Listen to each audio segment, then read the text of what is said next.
So we're going to set up another thing, which is called Puzzle 3, which is a little scenario, which we call making money from making widgets. Widgets is the typical all-purpose kind of thing that in economics classes people make. So we suppose that two entrepreneurs each borrow $1 million to make widgets and super widgets respectively. The widgets take 1 year to produce and the super widgets 2 years. Both entrepreneurs pay their workers and suppliers in advance, getting back to that timing issue, right at the start, and they pay out the whole sum of money. Now, we'll assume that there is a Vixellian bank representing the financial system as a whole. A Vixellian bank is one where you've kind of amalgamated the central banks and the commercial banks, and there's just one bank whose liabilities count as money. Suppose that this bank has simply been given a charter to make it legal and actually starts out with 0 reserves and 0 capital. Interestingly enough, most regulation theory about banking has to do with imposing reserve requirements or imposing capital requirements. Here we start out with 0 reserves and 0 capital. The bank just has a charter. The bank charges 10% simple interest on loans, but does not insist on repayment of either principal or accumulated interest until after the production period of each firm. Then, whenever goods are available, all the deposit holders amongst the, quote, non-bank public, that's the firms, the workers, your point about, the firms paying the workers, well taken. The non-bank public will always try to spend 80% of their money holdings and save 20%. And it's assumed that no other financial transactions occur in this economy. And then all the bank profits, when the banks do make profits, are going to be retained by the bank owners to build up their capital. And that's a very crucial point. You'll see that well-capitalized banks are not necessarily a good thing. Okay, can you either be employed at the normal widget or the super widget factory? And in the one, if I'm in the super widget factory, then I get my wage for 2 years ahead. And then I still consume 80% of it immediately, the same as the people in the simple widget factory who only got wages 1 year ahead. That seems odd that I should behave in the same way when I... Yes, I mean, I don't think that makes a whole lot of difference because if it stayed with the firms, they would also pay 80%. I mean, if the firms sort of borrowed the money, kept it for themselves, and didn't pay the workers till the beginning of the second year, they would still have the same propensity to consume of 80%. Yeah, but total consumption will be very high in year 1 in this example, right? No, the consumption, there's certainly going to be $2 million worth of money, okay, in the holdings of the non-bank public, right? So, maybe the phrasing of that way of paying the workers, I mean, that's just a simplification to get the ball rolling. It's not anything significant. The key point is that there's 2 million in the accounts of the non-bank public. That's why I use that expression, non-bank public. And then, actually, I'm going to turn over to Fred now, and he's going to sort of work you through that argument. Okay, so now you have the scenario of this puzzle. And by the way, this puzzle is actually my personal favorite because I'm delivering it. And you have this balance sheet to start it off with, 0 loans and 0 deposit. And by the way, this is when charter is granted. If any one of you ever been to Hong Kong, you find their money is kind of funny because you find different $50 and they're both legit. And sometimes I call one of them fake because I haven't seen it. And it happens to be, I'm just not that open. So Hong Kong is actually a very funny situation where this charter banks come into play. So I find this to be a really realistic, again, kind of a simulation to start off with. So now we have super widgets and widget company borrowing $1 million each. So that will make the loan $2 million, and that money again is deposited back to the bank, and that money is again used to buy inputs to pay workers and etc.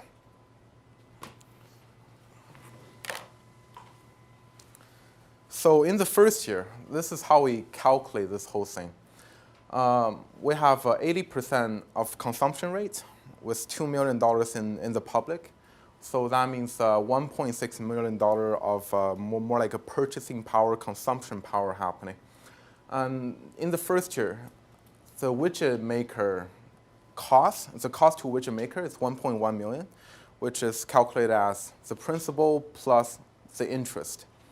And there's a possible profit of $500,000. So we're assuming that all the money that are in the public are used to purchase this goods, so that this possible profit essentially is their profit. And a couple more calculations to go over with. First one, bank capital. This one's more like a simplified version of how I calculate the bank capital, because later on when it involves losses, I do it in another way. But since the bank capital, again, is what you borrow times the interest rate, that essentially belongs to the bank. Only under gains, I'm just assuming this is how we calculate it. So in the first year, we have 100,000. Loan amount at the end of the first year essentially is what you borrow minus what is matured. In this case, we borrow $2 million. At the end of year one, $1 million matured, so $1 million left. Which that money again is going to be running as the consumption power for the second year, as we can see how that affects the economy later on. On the deposit side, we have a saving rate times the deposit minus profit. That's essentially the end amount for the public deposit. In this case, we have 2 million times 0.2. Essentially, this is their saving. That's the money they're not spending. That's the money they're putting into their bank account, and perhaps buying a house or some sort. And the profit the businesses are making are deposited back to the bank. So in this case, we have 900,000. As you can see, 900,000 plus 100,000 equal to the loan amount. So these two are liabilities, or equity, liability, and assets. And for simplicity, we're just going to call both liabilities. So this is what the balance sheet will look like after a year. As discussed, the business made money, made $500,000, and that loan essentially is retired. And this is the balance sheet that's left at the end of the first year or the beginning of the second year. So doing the same calculation once more, we'll find that 0.8 times 900,000 will get you 720,000. And the cost, again, the reason this is 1.2 million is because the interest is not paid in the first year. That's accumulative. We're assuming just simple interest. So that's 1.2 million to be paid at the end of the year. As you can see, there's going to be a loss at the end of the year. So in this case, the firm will go bankrupt, and we'll talk about the fate of the bank and the worker in the following slides. As you can see, there's a trend building. Go ahead. That was exactly my worry, that now consumption is much lower in the second period than it was in the first. So why? I can see that you have assumed that, and then you work out the numbers, and that's correct. But I think the initial assumption looks weird to me. No, the money supply has fallen. That's the point. Money's endogenous. What I think is the main problem in here is that we do assume in this setup that firm one, the normal widget firm, ceases production after year one, which is non-ergodic, which is not logical at all. If we had assumed that firm one would just take out another loan at the end of year one when they paid back the first loan, then we wouldn't have the problem, and it would repeat onwards forever. No, that's what we're going to do next. We're actually going to demonstrate. Then we don't have a problem anymore. No, we're coming on to that problem anymore. It requires, you've hit the nail on the head, it requires someone somewhere, some sector of the economy, to continuously be in debt. You've just made the point. Sure. So the loss equation, again, when we have a loss, it's a calculation, again, I do it a little bit differently. It's the beginning is bankers' equity and plus the money that are paid to the bank minus the amount of loans that are retired. So that's going to be your ending bank equity. So what we have here is beginning as 100,000. What was paid to the bank is 720,000, which is essentially this money right here. All that money belongs to the bank. And the loan retired is 1 million. That's going to leave a loss, the minus 180 minus equities. So on the balance sheet, we're going to have something like this. Your deposit is going to be 180,000. And your bank capital is going to be minus 180,000. So does that actually mean anything? No, it doesn't, because the bank authority went bankrupt. When a charter bank went bankrupt, that means all the money they're issuing essentially becomes paper, and that money is no longer money. So in this case, the bank goes bankrupt. The firm is not making any money. The people who are holding on to these deposits, who are wage makers, essentially lose their money. In this economy, in the very end of it, everybody loses. Again, the bank is losing, that deposit is gone, and again, the possible profit is a big negative number. So what can we get out of it? Here's coming back one more step. This is 1 year scenario. If I'm borrowing $1 million, by the end of the first year, I need to repay 1.1 million. There is not enough money in the world that can allow me to repay that 1.1 million, given that the money supply is only $1 million. So the conclusion that I arrive from this kind of chart and what we've done here is that the last player is definitely destined to go bankrupt, which I'll again prove later on in a 5-year scenario stage. So there's definitely not enough money to go around since there is no credit creation at the end of the period, and there's interest to be paid, and that interest is not generated internally in the system because no one's borrowing. So the question comes to me is there a way out? I think that ties to that question over there. Yes, there is a way out. There's actually a couple ways out. First one, having the first widget maker come to the market again, borrow another $1 million right before the super widget maker retires their loans, which is exactly what he proposed, and this solves the crisis. So again, this is increasing animal spirits because the firm are essentially spending more money, and there's more money in circulation. And second one is to have domestic consumer to borrow. So for example, the wage earners, let them borrow, let them to fund their the widgets. So that injects more money into the economy. That allows the super widget maker to make more money just because there's more money in there to be made. Third one is probably the most popular one in China. So the foreign sector borrows, as you guys know, China has been experiencing pretty good growth in the past decades or so, 3 decades, I think almost. I think one of the main reasons behind that is Americans almost funding the Chinese growth. Americans borrowing, therefore injecting the money into China. There is more money in China. There is more money for Chinese business. There is more money to be made in China. And American, again, is in a really bad situation just because it's funding the Chinese growth in this form. And fourth one is the government borrows. I'm not sure if you guys know the debt pyramid. The last one is the government, because when the government borrows, that interest rate is the smallest. So again, coming back to the mandate of the government, government should, in many of cases, start spending to get the economy out of the cluster which we see here. just because when the government borrows, it's usually the cheapest and the most efficient way out there.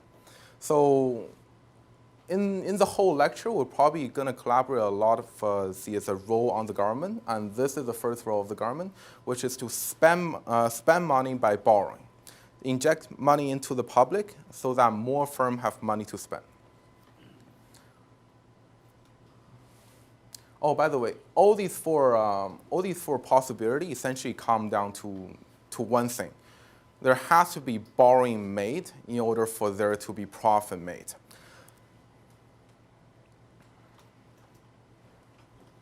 So again, now we're assuming there is going to be another widget maker, maybe the first one, maybe another one, in injecting $1 million into the economy. We'll see what happens in this case. As you know, there's a clear giveaway. It solved the crisis, but we want to see how much it solved the crisis, and can this continue on. So now the balance sheet looks like this. Loans is $2 million. That, again, is deposited back into the deposit. Bank capital is still the same. So with 1.9 million as the money in circulation, 0.8% consumption rate, that will generate $1,520,000 worth of money to be made in the economy. And the cost to the super widget, again, is a 2-year project. So the cost is 1.2 million instead of 1.1 million. So there is a possible profit of 320,000. So this essentially solves the crisis. At the end of the year, we're going to have this balance sheet right here. Loan is 1 million, deposit is 700,000, bank capital is 300,000. As you guys might have already aware, what's going to happen next. Of course, there's going to be another crisis coming, because the money in circulation is not enough to fund, again, the interest rate and the payment of the principal. So we're going to run into a balance sheet that looks like this. Again, bank capital decreases, deposit means nothing, and there's a loss of 540,000 in total. So without money generation, without someone going into debt, this scenarios come again, which we'll see in a 5-year scenario, which I made in Excel. By the way, I love Excel. And this is the first-year scenario. If no one borrows, this person loses. Second-year scenario, again, we will see here. The second mover goes bankrupt. Third-year scenario, the third mover goes bankrupt. Fourth mover goes bankrupt. So that shows us one thing. If people stop going in debt, there's going to be the last player coming in is going to go bankrupt. As we can see in the case of bankruptcy, wage worker loses quite a bit because they lose all their savings. Business is not making money, and the charter bank shuts down. And is there a way out? Yes, there is. And in the later slides, I'm going to show you. There's actually a way out of this situation. This is not just a Ponzi scheme that feeds on itself. And by the way, Ponzi scheme is a pyramid scheme. And what we have here, I call it the rectangle scheme, because it's in an equilibrium, and everything runs very smoothly. You don't have to have double the money you have in the first period in order to be sustainable. And I think in the next slide, I made this slide on my own because this kind of shows when the crisis start to occur. What happens is the difference between this slide and this slide is I raised up the interest rate by 5%. As you can see here, this player, if you guys know a little bit of game theory, this player is definitely not going to move into the economy, because if he moves in, no one follows, he loses. If he moves in and someone else follows, he still loses. So the fourth player is gone. So which left us with the 3-year scenario, knowing that the third player doesn't know the fourth player's move. So this is more like a game theory predicting when is a crisis going to happen. So if we raise interest by 5% in this case, we're going to run from a 5-year scenario continue on into a 3-year scenario going bankruptcy. So raising interest is a bad thing. And also, going back to the 100-year debate between Hayek and Keynes, as we can see here is the power of spending and saving. Because what Hayek proposes is that people need to spend money. Wait, what? Oh no, did I say Hayek? I mean Keynes. Keynes means spending money in order for the economy to grow. Where Hayek proposed exactly the opposite. It's saying that once you start making investment, it's going to run into a situation like this. And one of the really awesome insight I haven't really pointed out is that, as you can see in this economy, that the first year loss is 300,000, then it escalates. Not only it escalates, the money that to be made later on is actually less than the previous year. So is Hayek correct in that sense? We don't think so, because there's actually an equilibrium. So again, coming back to this, is this equilibrium? Of course not. Numbers are still changing. There is no constant in this scenario at all. So this is not a scenario, equilibrium solution. Oh, also, banks are accumulating capital. I hope I showed it here. No, I haven't. By the way, banks are accumulating capital, as you can see in this case. By the end of the 3rd year, they have 300,000 instead of 100,000 in the first case. So, and the public is leaking capital, as you propose or you proposed somewhere back then. So this is not an equilibrium. So the equilibrium really starts. By the way, there are 2 points to this chart. One is when the saving of the bank is 100%, we can see that there is no way to get out of the situation rather than running perhaps a Ponzi scheme, because we need to borrow way more in order to fund the leak of capital. But once we set the saving of the bank to 0%, there is no incentive for the bank to essentially run a bank, because you're not saving anything, you're not making money from it. And it's definitely not a profit maximizing point.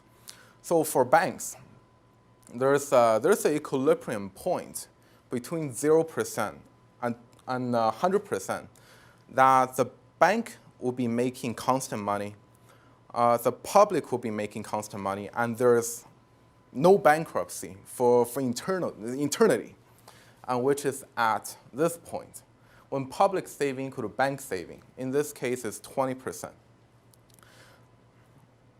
So under this scenario, bank will always make a profit, worker will always make wages, business will always be in profit, as we can see here. Now setting everything to 20% with still 10% interest rate. And by the way, the 400,000, you might be confused about this, but this is remember the super widget paid 200,000 in a year. So that's why this number might be a little bit smaller, so I don't want that to confuse you. As you can see in the 5-year scenario, this continues on. I'm going to inject another $1 million here. This is going to be another 500,000. So again, this is not a Ponzi scheme, because every year I'm essentially injecting another $1 million. And again, this continues on. So it's equilibrium capital level for the banks. If you run this internally, no, not internally, internally, there we go, 125. And that means a spending of 100,000 per year. So I think the really big takeaway, as you can see, there are some numbers that are coinciding here. So 100,000 is a spending, it's actually the money gained from the public. So what we get in this case is that banks need to spend money to make money. And another really famous word, banks get what they spend, and workers spend what they get. This is showing in this Excel model. Spending 100,000, you're making sure you never go bankrupt. And workers get what they spend. Once they spend everything they earn, they make sure the business never go bankrupt. Therefore, they get their wage. So this is quite a phenomenon that we find in this really, really simple Excel model. So I really do recommend trying a lot of things hands-on because you tend to learn quite a bit from it. And so now I'm going to run 3 scenarios with Excel that I built for. Can I just interject? Go ahead. You were going to ask a question, right? Yes, just a very short one. What does interest in your model represent? Time preference? No, it's not time preference. I mean, here, essentially, it's post-Keynesian horizontalism. The bank is setting the interest rate. Obviously, if we're going to have a more complete model, we're going to have a model with more interest rates in it. If you cast your mind back, the AMM this morning had 2 interest rates in it. And so there's, how can I put it, there's scope for the problem that you see. There is an issue which is very prominent in circuit theory, which is where do the interest payments come from? And if you notice, this model solves that problem. The interest payments themselves come from more borrowing. Okay. So now we will see Hayek's theory in action. So what he proposes that people should save more in order for the economy to be well. So let's inject this. What did I propose? Oh, saving 35%. Okay. So with a saving of 35%, as you can see here is that business actually make less money, and the economy will go into crisis very soon, actually sooner than the 20% saving rate. Bank is generating same amount of profit, but again, the crisis occur much faster if people decide to save more. And another one we want to do is what happens when we increase interest rate? Because the central bank really like to play around with interest rates. And we just want to show the potential effect. If you double the interest rate, now it's 20%. Also, the bank earn quite a bit from it. As you can see, the economy doesn't even last till, there's no economy in this case. Because there's a second, oh wait, there's the economy here. So there's a 2-year economy based on a 10% increase in interest rate. So increasing interest rate or increasing savings does no good in this economy, in our model. And in reality, it's true. Just one last quick point. I have 4 questions here. I just want to go through the first 2, because first 2 are commonly seen in a banking situation. First one is called the reserve requirements. Second one is called capital requirements. What do those 2 have? The effect of those 2 on the economy that's in the model that we built. As you know, that reserve requirements and capital requirements limits the bank able to the ability to lend in the bank. Therefore, in our model here, if banks are not lending, or banks have limited ability to lend, therefore, the next player wouldn't be here. In that case, the crisis will come sooner. I think that's the last point I want to make. Capital requirements and the reserve requirement is probably one of the worst things that the government can do to solve crisis, because it doesn't solve crisis, it makes them come sooner. That's the end of the presentation. Go enjoy your lunch. Yeah.